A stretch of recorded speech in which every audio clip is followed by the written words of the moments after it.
You guys doing all right? You too.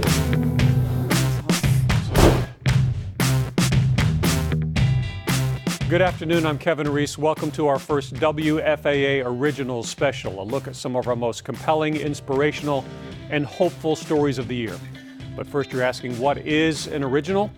Well, it's a story that looks and feels and hopefully reaches you like none other you will find in Texas, offered by a staff of award-winning reporters and photographers recognized this year as the best news photography staff in the entire country. The entire country. Today, 10 of those stories, some of our best, starting with reporter Jason Whiteley and photographer Brandon Mallory, and a chaplain who decided sermons and counseling were nice, but maybe he had something more he could give: the gift of life. Hey guys, what's up? You doing okay? For a man without a background in the building trade, Ox, come on, stop, brother. Hey guys. Alistair Howie is a fixture Okay? at DeFord's Lumber Company in Duncanville. Are you doing okay? That's good. He is a chaplain, hired on here 4 years ago, That's good, Ruben. not to preach, We've been busy around here. You are? but to listen. All of us have issues, and we don't leave them at home. We bring them to work. Marital issues, financial issues, addictions, all kinds of different issues. Thanks. Barbara Wernley didn't expect what he would mean to her family. And he would say, now you know I'm available for Glenn anytime. She's the purchasing manager here, and Glenn was her 44-year-old stepson, stricken with a rare form of male breast cancer. We knew he was dying. I might get emotional. He was put on morphine. He was given a short period of time to live. The family and the parents were told to say their goodbyes. We knew he was dying, but we were both very heavy-hearted with the fact that he wasn't a Christian. About 24 hours later, he comes to. For whatever reason, he did not pass, and he reached out to his father and said, could you send Alistair down here? I need to know how to get right with God. In the name of the Father. So with a small bowl of water, Alistair baptized Glenn in his wheelchair as loved ones recorded the moment. And Barbara's husband, Ed, gently placed a kiss on top of his son's head. He gave his life to the Lord. Sorry, break up again. Turns out Barbara's husband, Ed, was sick as well, had failing kidneys, on the transplant list for almost 2 years. I got to find out that he was on dialysis, and obviously with the loss of his son, I began to feel a real empathy for him. If you believe God works in mysterious ways, listen to what happened next. The text Alistair sent Barbara. Barbara, I found out that my blood type is A positive. I would be honored to be tested or screened as a possible donor. Alistair, you're an amazing man, but there are so many variables that go with that. Unfortunately, you don't have the time and we don't have the money. I'm willing to go through whatever time or process for the chance that it may be able to help Ed. God bless you for the thought. I'm touched. I went home and read it to Ed, and he just about fell to his knees. It was something we didn't expect. So I'm going in tomorrow for that. I'm donating a kidney, man. What? Before dawn at Methodist Hospital, a couple of Fridays ago, Got to watch over them, Father God. Let your hand be upon everyone. Ed, Alistair, their families and fellow chaplains It's something marvelous, Lord. gathered for prayer. And so, Father, we give you thanks and praise now to the one who loved us and gave himself for us, Jesus the Christ. Amen. Amen. One prayer had already been answered. All right. The two men only had to walk upstairs, where surgeons would do the rest. In a third-floor operating room, it took 2 teams 4 hours to remove Alistair's right kidney and walk it to the OR next door, where Ed's transplant team was waiting. Just for someone who's an acquaintance, a friend to step forward, this is where humanity transcends divinity. Morning, Glenn.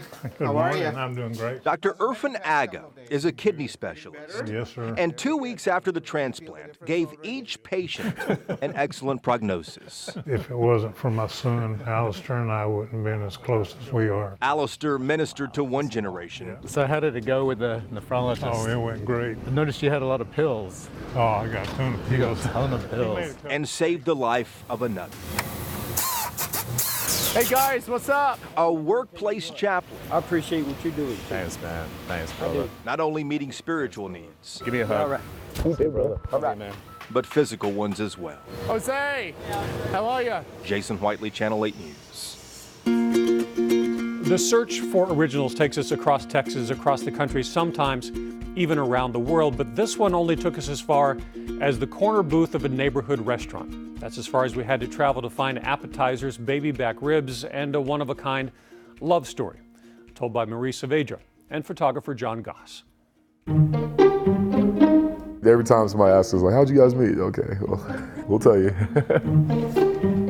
Do you remember where you went?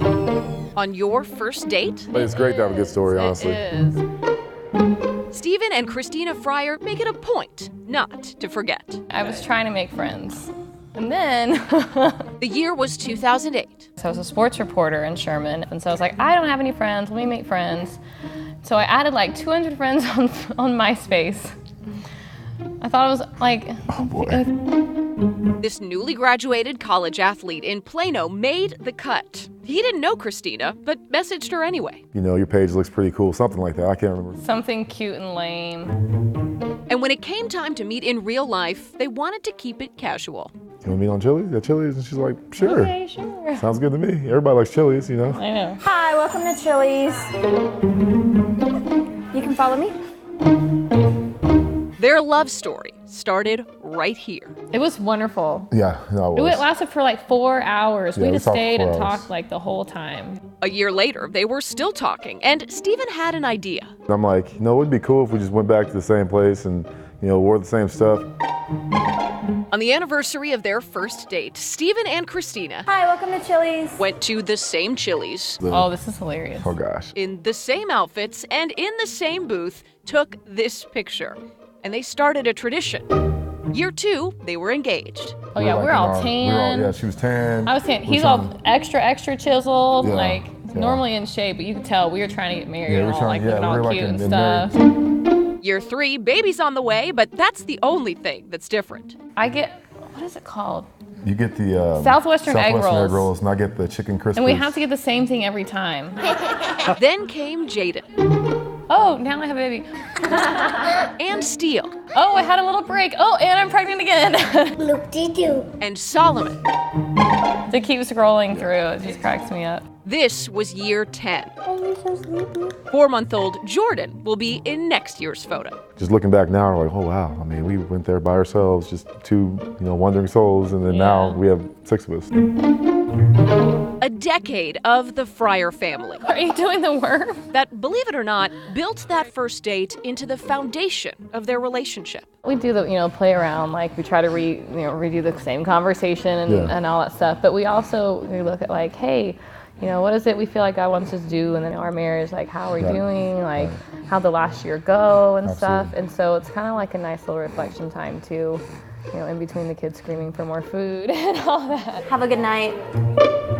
Who knew Chili's would serve as their touchstone? So they'll keep those black and blue shirts, chicken crispers, and their table on the west side of the restaurant. Like, I just imagine, like, our family continuing to grow. Not any more kids, but, like, as they get older and taller and stuff. To keep capturing a family portrait that's uniquely theirs. Wow, how cool it'd be on, like, on the 25 year when, like, my daughter's husband comes and all that kind of stuff, and a big old family, and, like, it'll just be cool. In McKinney, Marie Saavedra,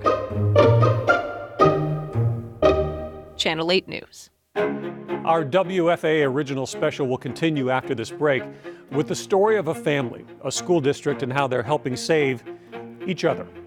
We'll be right back. Welcome back to our WFAA original special. What we learn time and time again from the people we meet in the search for these originals is that our past doesn't have to define us. In fact, it can drive us to be stronger and more successful than ever before. That's what Jonah Javad and photographer Taylor Lumsden found in a man named Frank.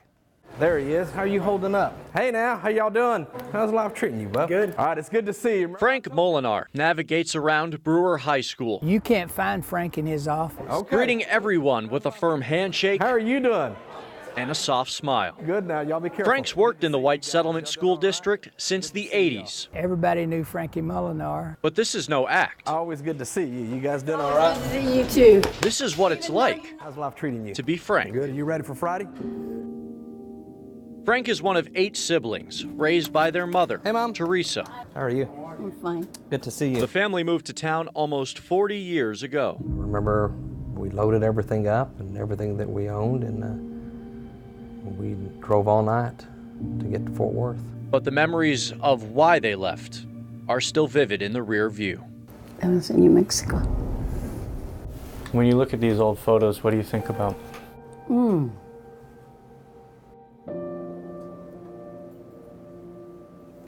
Bad times. My dad was a very abusive spouse to my mom. It was a very violent situation. I saw some things that kids probably shouldn't see. Those bad times, how did they shape you as a mother? I wanted to change the situation that I was in, and I wanted my children to have a better life. When they arrived, they had nowhere to stay. Frank and his family lived in a park for months, homeless. I believe that extreme poverty will either destroy you or strengthen you. Frank's mom worked 2 jobs, doing what she could to put a roof over their heads. I'm not rich. I'm very poor, but I tell you what, my house is full of love. There's plenty of beans and tortillas that you can eat. I'm so thankful that my mother was faithful and strong, and I had solid coaches and wonderful teachers that believed in us and believed in me and believed in my family. Legendary Brewer football coach Ben Davis was a believer. But Frankie was always a real outgoing young man. Always had that big smile on his face. He was a father image that my boys needed. Great coaches, that's what they do. They change lives. I'm living proof of it. Living proof may be an understatement. Sure, White Settlement coaches may have saved Frank, but over the years, the school district helped lift his whole family to a better place. You ready for lunch? Lola Have a good day, sis. is Frank's sister. Thank you, sir. She runs the high school cafeteria. Frank's older brother, George, We had chores. works as a custodian at the elementary school down the road. I always had the hardest. Thank you, brother.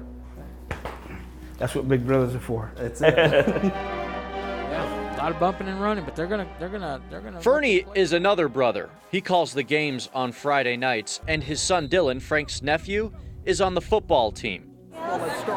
Frank's son is in college now, but his daughter Molly is a senior in high school. I just wanted to come by and say hello to you and embarrass you a little bit. Is that okay? Hey. Just want to say hello to my wife, Tiff. Frank's wife, Tiffany, is a guidance counselor. Hello. How's your day? Oh, did we forget to tell you what Frank does? Good to see you. He grew up to be superintendent. I'm very, very blessed. But I'm not the superintendent at home. And the words of his mom are never far away. She said that only in this great nation, the best nation on the face of this earth, can one generation scrub toilets and the other be superintendent of schools. You're a blue-collar man. Yes, sir. From a blue-collar town. Yes, sir. With a blue-collar story. Yes, sir. And a literal blue collar. That's it. Isn't that perfect? Jonah Javad. You can't write that any better. Channel 8 Sports. You ever thought about that? No, I haven't. I really haven't. Up next after the break, the lighter side of the WFAA original, a champion in the making. Just don't blink. You might miss it. We'll be right back. Welcome back to our WFAA original special.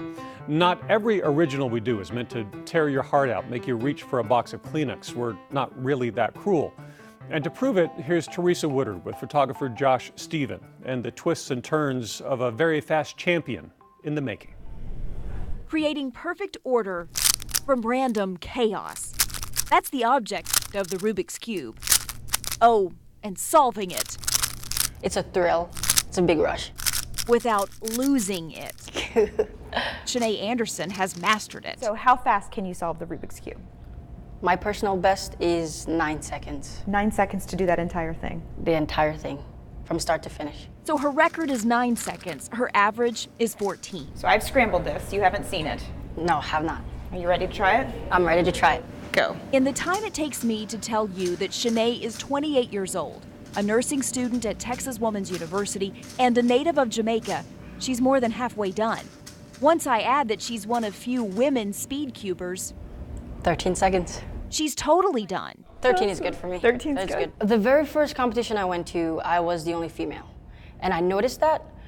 After a while, you just don't notice anymore. I'm just finger tricking. The first time Shanae picked up a Rubik's Cube was 8 years ago. Fingers feel nice and healthy. She spent hours upon hours watching YouTube to learn about patterns and techniques. There is many methods to this madness. Then spent hours upon hours practicing. And I'm talking about 300 solves a day. Obsessive? I guess you could call it a bit obsessive. Eventually, those hours and hours, dedication, practicing, shaved minutes and seconds off her time. I love the fact that the more you practice, the faster you get. Shanae competed in a national championship at the end of July. Eventually, I want to win. The winner solved the cube in just over 6 seconds, so she didn't place. But that's not the point. I go to these competitions expecting to just do better and better. She somehow finds fun in this constant test of confidence and concentration, of knowledge and nerves. Teresa Woodard, Channel 8 News. After this break, a story you won't want to miss. The story of 2 girls with 2 balloons trying to reach their dad in heaven. An emotional story where they find someone else instead. We'll be right back. Welcome back to our WFAA Originals special. This next story is admittedly a difficult one. 2 little girls wanting to send a message to the father they lost. With a few simple balloons, they find a neighbor and an angel instead. Here's Sean Giggy with photographer Brandon Mallory. Lance Donahoe wasn't going to be part of this story until it landed on his doorstep. When something kind of falls in your lap, it's hard to ignore. This message landed in my yard for some reason. I didn't know what, but I certainly was curious. It happened a few weeks ago when out of the sky, a balloon floated through the trees. Found it right here. Lance, a business coach and trainer, was on his way out the door when he found it. Walked over and found a note covered in dew and read it, and was immediately realized what I had in my hand was a very special message. The note was signed by 2 little girls who live just 4 miles away in Bedford. It's okay. 7-year-old Gypsy Reddick Yeah. and 6-year-old Story Reddick. Sissy, it's time for bed. They're sisters, and although they intended on someone receiving their balloon, that yard was not the destination. We saw it going down. It didn't go up to heaven. The girls meant that balloon for their daddy in heaven. Skylar Reddick died in 2017, the result of a car accident nearly 10 years earlier. I just love him a lot. And the girls Me too. have sent him notes on his birthday each year since. On this balloon, Story wrote, "Dear Dad, we want to go up with you. We miss you so much." A note to Daddy. Yeah. More than anything, the girls wanted their dad to know he's still very much on their hearts. That's coming super slow. We're still thinking about him. And, Perhaps a sign that he was listening. When they released that balloon, the letter S, Skylar's initial, was in the clouds. He was caring and loving, and he loved being a dad. If his daughters needed something, Skylar was the type of dad who would do anything to be there for them, especially now. I know. Wait. A couple months ago, Story started having seizures. I know, baby. And this year, on her dad's birthday, the day after they released that balloon, she was admitted here at Cook Children's Hospital in Fort Worth. Story has spent weeks being poked, prodded, and examined. The medical bills alone are overwhelming, and doctors still don't know what's wrong. But they are certain it's a form of epilepsy. And it was during that recent visit to Cook Children's in Fort Worth that Lance Donahoe found that balloon. Lance, who has 2 children of his own, posted about it on Facebook. I felt somewhat responsible. This balloon landed in my yard. Within hours, it had been shared more than 100 times. They kept asking, how can we help? It was suggested to start a GoFundMe page. In just a few days, Lance and his friends on Facebook raised more than $3,000 for these girls. They're also working to provide Story with an epileptic service dog. There we go. All of it possible thanks to a father who answered their prayer. I think we all have an opportunity every day to be the answer to somebody's prayer. So this is her dress. I'd have to say it was definitely their dad looking over them. There's no doubt in my mind. It feels good to know that he's seeing us and knowing what we're saying to him. And because of that guardian angel, they now have a piece of heaven on earth. Do this, Gypsy. John Giggy, Channel 8 News.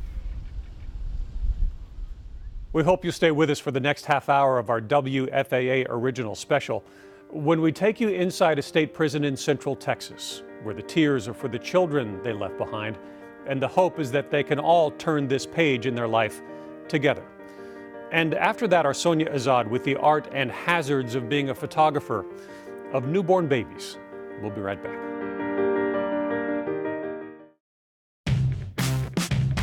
Welcome back to the second half hour of our WFAA original special. I'm Kevin Reece. Earlier this year, photographer Brandon Mallory and I were invited to go to prison, a state prison in Central Texas to be exact. A difficult trip where volunteers are trying not just to save the female inmates, but also the children they left behind. We called this original, Turn the Page. It's your mommy. Her name is Tina. I haven't seen you in a long time. It's because I've done some pretty bad things. And her message in tears are for the children she worries might not remember her name. I had to go away for a little while, but as soon as I get a chance, I'll come back. She lives here, the Hilltop Unit, a women's prison in Gatesville in Central Texas. Our program is at 5 prisons in Texas, 5 women's prisons. Just up the road from a corner convenience store, where a group of ladies on a Saturday morning talk through their plan over lunch. At the end, they record. You need the titles of the book. It's so important. The plan to give Tina and other women like her a chance to be moms again. Thank you, everybody, for doing what you're doing, and we're helping lots of kids today. All right, so I'm going to call off your names. Once they make it behind the razor wire and inside a prison education building, We break it into smaller groups so that everything goes more smoothly. the volunteers gather 25 inmates, women whose crimes and convictions came at a cost to their innocent children too. I've been gone for 6 years, so they're growing up without. I don't know which one. They're offered a library of children's books. You can start with a personal message. Make this a message to your child. It records you. There's the little mic right there. The voice of a mom and inmate recorded to a flash drive. Very well. Their voices then burned to CDs and mailed with the books to their children wherever they might be. But why should you care about these inmates? Love can be loud. Women like Fort Worth's Lucy Beasley, Drugs. drugs, Selling drugs, yes. who admits her bad choices left a 5-year-old boy behind. Isaiah probably don't remember who I am. Or Maisha Garcia, Manslaughter. I felt as if my mother was hugging me. here on a 10-year sentence for a fatal domestic violence fight with a boyfriend she claims was self-defense. We've come a long way, and I love you. I wasn't expecting to cry. That's a nice story. And then they get to hear their mother. So it's a pretty special thing. For Judith Dolnick, this is the 15th year of the Storybook Project, keeping moms who will get out of prison someday connected with their children. Anywhere. Bridging the years with books and recorders and CDs until reformed and repentant they can resume being a mom in person. Me being here has not changed my mind about who I am in their life, which is their mom. She knows she's just doing something good for her child. But then when they go home, maybe that bond has been strengthened. Just know that I'm doing all that I can to keep connected with you guys, and I love y'all, and I miss y'all very much. And in Commerce, Texas, an hour northeast of Dallas, last Wednesday, Judith Dolnick delivered Maisha's voice in person. Hi. My name is Judith. And to an 8-year-old and a 9-year-old living with their grandmother. Thank you. You're welcome. There's something inside for both of you. I picked this book out especially for you, and I hope you like it. Girls clinging to the books and recordings with both the joys and the tears they bring. I'll tell you about myself. My name is Susan. Until the day Mom comes back. I am in grade 2 now. It feels good. It seems like she's here. I want to go to the washroom. That's why I used to crawl to the door. I want to say that I miss her and I love her, and I wish she was here right now. When the teacher turned her head and looked at the other side of the room. And I would never want them to lose contact with their mom. Yes, sir. But for inmates like Tina Dominguez from Waco, this is more complicated. You ready to go? She's in prison for injury to one of her children. My stomach was queasy and I couldn't eat my cereal. A paternal grandmother has legal custody now. It's my hope that when they hear it, they see me. They see the mom before I got hooked on drugs, the mom before I got arrested. See how shiny they are? I just want them to know that I love them. They're amazing. They're everything that I ever wanted, and I'm sorry. I'm sorry that I was thoughtless, and I was careless, and I was selfish. And I guess it's just my way of letting them know that I'm still here. Dear reading buddy. And so, my teachers, they read, tall like a tree, hoping their children get a chance to listen and have a mom to look forward to. I love you forever. I like so everybody wins. The prison, good behavior, the mother, and especially the child. Sometimes when you do bad things, you have to suffer the consequences. And right now, that's what's happening. When the sun peaks up, consequences learned, consequences shared. Turn the page. Until the day a mom and the child serving this sentence, too, can try starting over again. But the bear snores on. Turn the page. In Gatesville, Texas, Kevin Reece, Channel 8 News. I love you.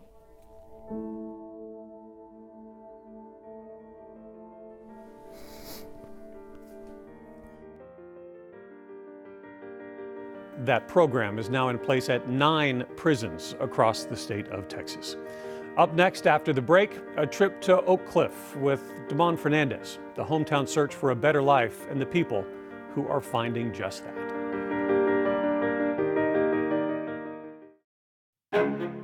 Welcome back to our WFAA Original Special. The search for originals like this are also the search for answers to problems like the residents of Oak Cliff often find. In this original, Daman Fernandez and photographer Andy Wallace show us it's a hometown like any other with dreams worth fighting for.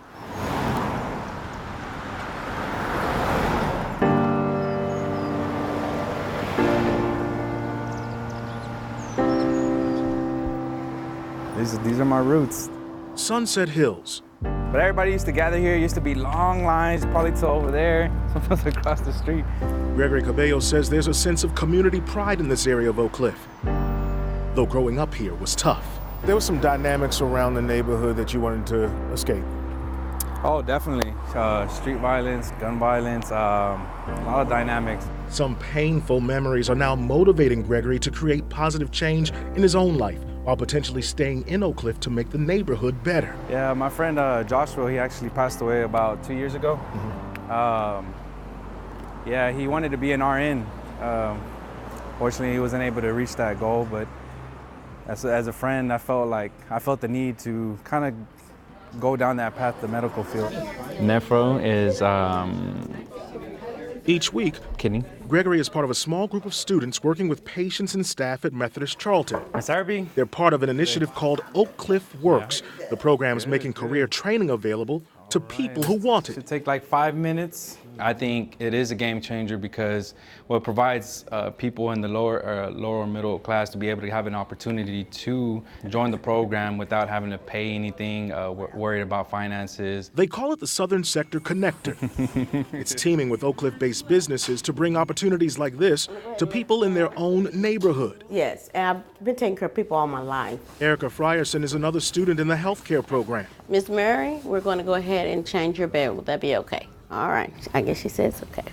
Erica was a longtime caregiver for her mom and already had experience as a certified nurse's assistant. Let's warm his hand up because it's kind of cold. She says this program is helping her advance. All right. I wanted to sharpen my skills because they have new technology, and I wanted to be able to keep up my skills so that I can help the patients. The training through Oak Cliff Works is intense. At this hospital, instructors say it goes far beyond a patient's physical needs. Hi, Miss Michaela. We're teaching them also how to take care of the spiritual, the holistic needs, the emotional needs that comes with a patient being in the hospital. Good. Got it. Oak Cliff Works is tackling challenges in areas impacted by poverty, poor education, and inadequate transportation. There are pockets of poverty, all over the city. But particularly in the southern sector, there are some areas in which individuals are not making more than $11,000 a year. You know how to put the volume up on the TV? Okay. Sounds good. Thank you. The program is designed to change the dynamics. Call us if you need us, okay? It positions people who want to stay in their community a chance to have a career they can be proud of. And me getting them to smile and feel good after I'm done, that makes me feel good, confidence, and knowing that I know what I'm doing. I'm bringing my love to the table and my compassion. Just like Erica Frierson, Gregory says he also wants more for himself and his family.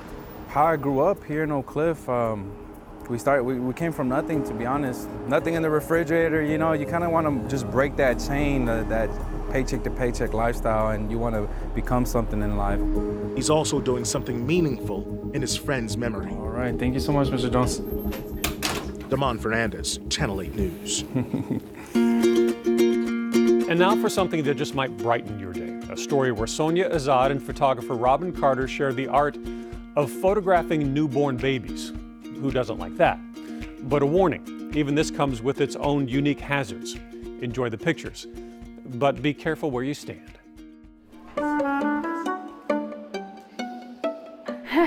There's a lot of us. We're now a family of 6. You could say Nicole Baca was born to be a mom. Pizza! There's Tatum, twins Cassidy and Camden, and the tiniest of the bunch. His name is Lincoln Cole Baca. Today is little Lincoln's day to shine in front of the camera.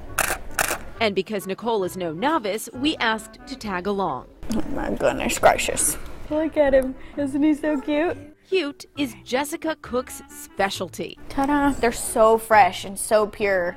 The SMU graduate started fat baby photography while she was still in college. My mom owned a daycare when I was little, so kids were my life, and I guess I was just kind of destined to do something with babies. 4 years later, her baby business is booming. I supply everything. I supply outfits, backdrops. I literally tell them all you have to do is bring baby. Today, Mom Nicole delivered. We're about to do naked. What are my precautions? I have none. So we're gonna squish. There we go. See, whenever he gets squishy, then he's got rolls right here. Between squishes, you see, you got some blankets under there? That one's gonna support his head, like a pillow. Jessica uses blankets to prop up those sweet little baby booties and get the angles just right. And then I keep it warm in here, because babies can't control their body temperature. Keeping them in a comfortable state helps them stay sleepy.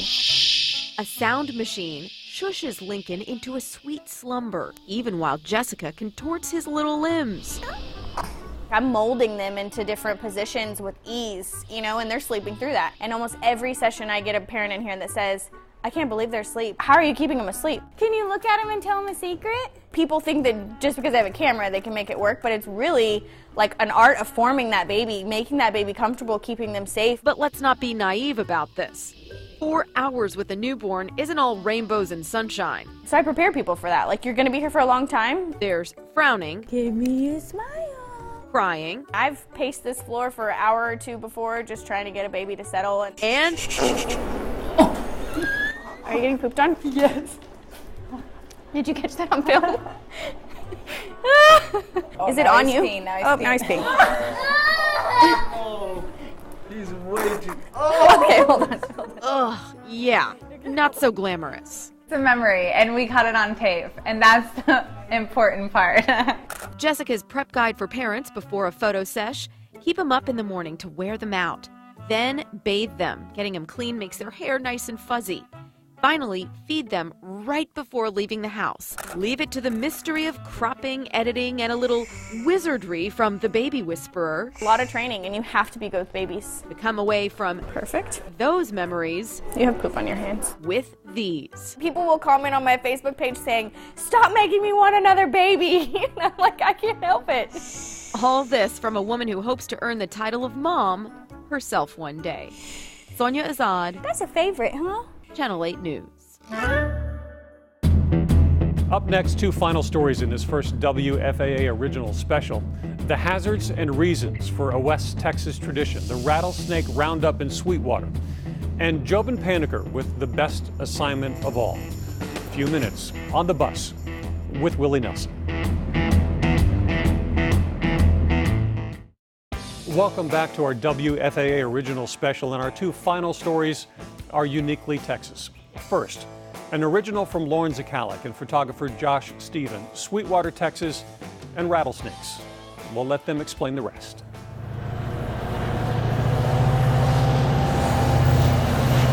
Each year, for one weekend, the West Texas town of Sweetwater swells. 30,000 people from all corners of the country make their way here. Hey, it's happening. I'm going to Sweetwater. In search of one thing. Right now, you're in the heart of snake country. This is Sweetwater, Texas. Rattlesnakes. It's the world's largest rattlesnake roundup. And we're all here for a reason. It is, for most first-timers, like nothing you've ever seen in your life. It's just something you've got to do once. I love snakes. The humming sound of hundreds of rattlers, like nothing you've ever heard in your life. You see everything from just straight horror, grossed out, to people who are just, they're pumped to be here. You know, it's like, yes, I'm here. Rob McCann says the event started back in 1958. They were going to eradicate the rattlesnakes. In response to an overabundance of western diamondback rattlesnake sightings, which kept local police busy and residents worried. A group of farmers and ranchers got together and they rounded up about 1,000 pounds of rattlesnake and killed them and dug a pit and buried them. And we'll get about 5,000 snakes a year. The Sweetwater JCs now run the show, and the roundup has changed a bit since '58. A snake hook? But it's still centered around hunting and killing western diamondbacks. Big. We'll show you what to do with them. They say to manage the population. People don't realize the threat from all these snakes that are around here. This is our overflow pit. Over the course of the weekend, licensed hunters bring snakes in. 76.5 inches. They're then weighed, measured, sexed, and milked for their venom, which the JCs sell. How many have you got in that? Then, the snakes' heads are chopped off, they're skinned, and their meat is sent to the fryer. Every part of the snake we use. I want to introduce you to some of the guides that are going to be out there. They round up thousands of pounds of rattlesnakes every single year. They have a lot of room that they can move. Some of the snakes come from the guided hunts the JCs offer during this weekend. That dirt track.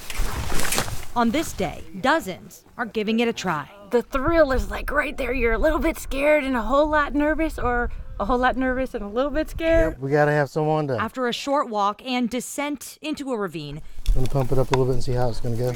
The guides used gasoline. I just start spraying. I'm going to go to try and drive the snakes out of their dens. Get them?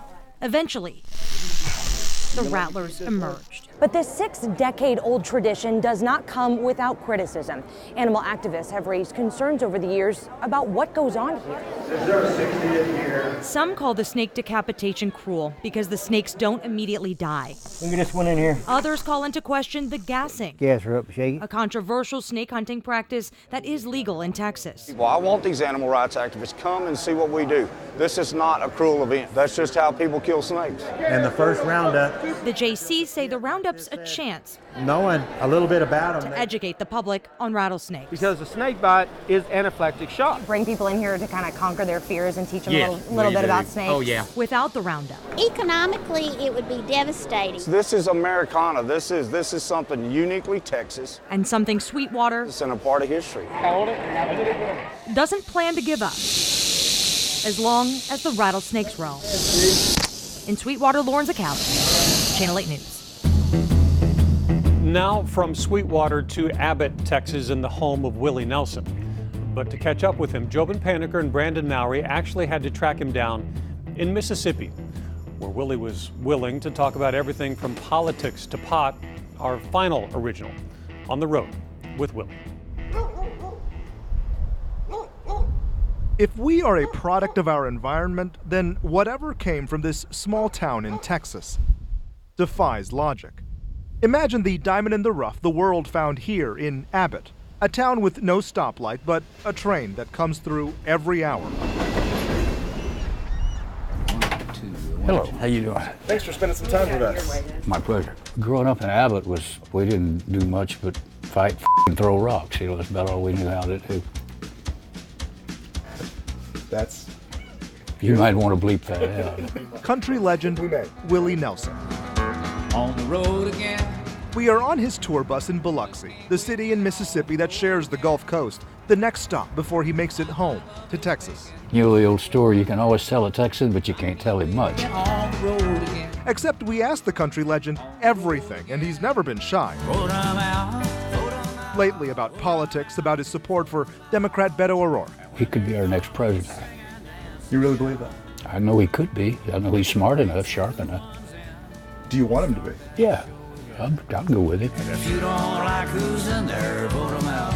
He says his fans are across all spectrums, but there is no denying there's a strong number who do not think like him. Do you ever feel like you're alienating your audience at all by coming out? No, well, if they don't want me to have an opinion, you know, I got an opinion like they do. It's also his opinion that Texas will legalize marijuana in his lifetime.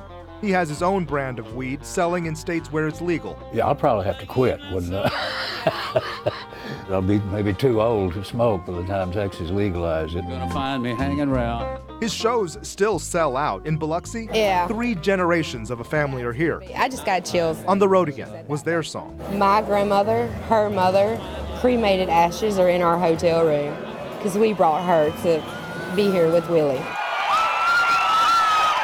Says there are no secrets to his longevity, but positive thinking. 85 years old, stubborn, and still doing music. Oh, every day I quit, you know. After every tour, I say, that's it. I'm not going no more. I'm going home, play with my horses, and have a big time. But the music and the fans keep him coming back. Age, clearly, Whiskey River, take my mind.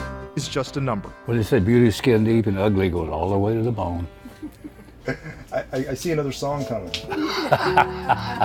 Maybe His childhood home is still here in Abbott. What is not is the Willie Nelson Road sign that people keep stealing. quite as often as I could. Willie watchers, as they call them, are the fans who drive through for a peek. You were always on my mind. Willie Nelson is not just a product of small-town Abbott, Texas. That's still my home state. I still love Texas. He is Texas. I enjoy it, and I still can do it, and the crowds are still coming. They still want us. So there's really no real good reason to stop right now.